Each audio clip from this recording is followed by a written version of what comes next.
Selamat pagi Ibu Bapak, Saudara yang saya kasih dalam Tuhan Yesus Kristus. Jumpa lagi hari Rabu tanggal 20 Mei 2020. Pagi hari ini saya ajak kita menjumpai pembacaan dari Injil Markus pasal 10 ayat 46 hingga ayat yang ke-52. Di situ ada kisah tentang Yesus menyembuhkan Bartimeus. Lalu tibalah Yesus dan murid-muridnya di Yerikho, dan ketika Yesus keluar dari Yerikho, ia bersama-sama dengan murid-muridnya dan orang banyak yang berbondong-bondong. Ada seorang pengemis yang buta bernama Bartimeus, anak Timeus, duduk di pinggir jalan. Ketika didengarnya bahwa itu adalah Yesus orang Nazaret, mulailah ia berseru, "Yesus anak Daud, kasihanilah aku." Banyak orang menegurnya supaya ia diam. Namun semakin keras ia berseru, "Anak Daud, kasihanilah aku." Lalu Yesus berhenti dan berkata, "Panggillah dia." Mereka memanggil orang buta itu dan berkata kepadanya, "Kuatkanlah hatimu, berdirilah, ia memanggil engkau." Lalu ia menanggalkan jubahnya. Ia segera berdiri dan pergi mendapatkan Yesus. Tanya Yesus kepadanya, "Apa yang kau kehendaki supaya aku perbuat bagimu?" Jawab orang buta itu, "Rabuni, supaya aku dapat melihat." Lalu kata Yesus kepadanya, "Pergilah, imanmu telah menyelamatkan engkau." Pada saat itu juga melihatlah ia, lalu mengikut Yesus dalam perjalanannya. Puji Tuhan, kita menjumpai suatu kisah di mana seorang yang buta, Bartimeus, yang membutuhkan pertolongan. Kita menemukan ada beberapa hal penting yang dimiliki oleh Bartimeus ini. Kita menemukan yang pertama, dia punya inisiatif. Ya, dia bukan orang yang pasif. Dia tahu dia ada keperluan, dia ada kebutuhan, tapi dia punya inisiatif. Dia tidak pasif, tapi dia aktif. Dia mendengar tentang Yesus, dia berusaha untuk mendapatkan pertolongan dari Yesus. Saudara-saudara yang dikasihi Tuhan, kecenderungan banyak orang percaya, ketika dia ada masalah, ketika dia ada pergumulan, dia tidak ceritakan kepada siapa-siapa. Terlebih dia tidak sampaikan kepada pendeta atau hamba Tuhan lainnya, karena pikirannya Tuhan tahu. Untuk apa kita ngomong sama orang lain? Apakah mereka bisa menolong kita? Apakah dia bisa memberikan jalan keluar kepada kita? Kecenderungan kita berkata, palingan dia suruh kita berdoa. Saudara, orang yang berinisiatif, maka orang itu akan mendapatkan pertolongan.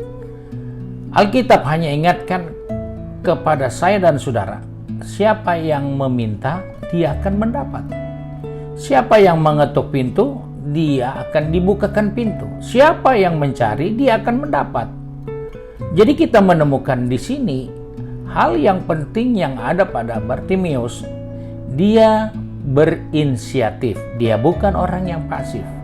Di tengah pergumulan, di tengah beban, di tengah masalah, kita harus cari kesempatan untuk mendekatkan diri kepada Tuhan, untuk mencari orang yang lain, karena kita makhluk sosial, kita membutuhkan satu dengan yang lain, maka kita harus mencari. Kita tidak bisa berkata, kalau dia hamba Tuhan, dia pasti tahu apa kebutuhan. Sekalipun kami hamba Tuhan, kami tidak maha tahu. Kami perlu diberitahukan. Oleh sebab itu, sebagai orang percaya, kita menemukan suatu pelajaran dari Bartimeus.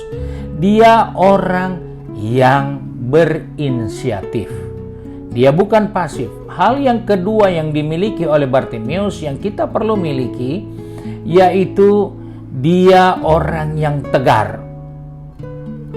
Dia berteriak, "Yesus anak Daud." Banyak orang menghambat dia, banyak orang menghalang dia. Dia tidak terganggu. Banyak kali kita baru dilihat orang saja, wah, rupanya mereka kurang senang. Baru lihat pandangan orang, baru melihat ekor mata orang, kita sudah mengambil kesimpulan. Salah. Kita harus tegar. Kita harus berani. Karena yang bisa menolong kita bukan kata orang. Bukan orang banyak, tetapi Yesus yang kita cari. Dan kita hanya bisa menemukan Yesus, bisa secara pribadi, tapi juga bisa melalui orang lain. Sebab itu, kita diingatkan hal yang kedua yang dimiliki oleh Bartimeus adalah orang yang tegar, orang yang punya tekad. Dan yang terakhir, ternyata Bartimeus orang yang terus terang dan langsung menanggapi pertanyaan Yesus. Dia tidak bertele-tele. Dia butuh penglihatan. Dia butuh kemampuan untuk hidup normal. Walaupun dia bukan orang kaya. Karena dia duduk di pinggir jalan, dia pasti butuh uang. Dia pasti butuh makan. Tetapi untuk saat itu, dia meresponi sesuai dengan kebutuhannya. Bahwa dia perlu melihat. Di sisi yang lain dia perlu makan. Di sisi yang lain mungkin dia perlu tempat tinggal. Tetapi itu tidak terlalu penting buat dia. Karena dia bisa bekerja untuk dapat makan. Dia bisa bekerja untuk dapat tempat tinggal. Tapi sekalipun dia bekerja, dia tidak akan pernah bisa melihat dan bebas dari kebutaannya. Sebab itu kita pun sebagai orang percaya, 3 hal seperti ini harus kita simpan dalam pikiran kita, dalam hati kita, bahwa di dalam segala keberadaan kita, jangan pasif, harus aktif, dan kita harus tegar, serta terus terang. Dalam apa yang kita butuhkan, kita ungkapkan itu kepada Tuhan. Sebab itu, pagi hari ini, saya ingatkan kita, 3 hal ini biarlah menjadi bagian dalam perjalanan kita sepanjang hari ini untuk kita menghadapi segala rintangan hambatan, karena pasti Tuhan menolong kita. Saya undang kita satu di dalam doa. Kita tundukkan kepala dan kita berdoa. Kembali kami datang kepada Bapa di surga dengan mengucap syukur bahwa Engkau Allah kami yang setia. Engkau tidak pernah meninggalkan orang yang mencari Engkau. Engkau tidak pernah menjauh dari orang yang menyebut nama-Mu, tapi Engkau selalu mau dekat dengan kami. Sebab itu tolong kami, supaya kami tidak pasif di dalam menghadapi situasi kondisi yang ada, tapi kami boleh aktif untuk mencari Tuhan, untuk bersekutu dengan Tuhan, untuk berdoa kepada Tuhan, karena kami percaya hanya Tuhanlah yang dapat menolong kami. Ajar kami Tuhan untuk tetap tegar. Kalaupun dalam situasi kondisi yang ada, kami belum melihat pertolongan, kami percaya satu saat kami juga akan ditolong Tuhan. Sebab itu kuatkan tangan kami, atur langkah kaki kami, supaya kami tetap tegar dalam pengiringan kami kepadamu.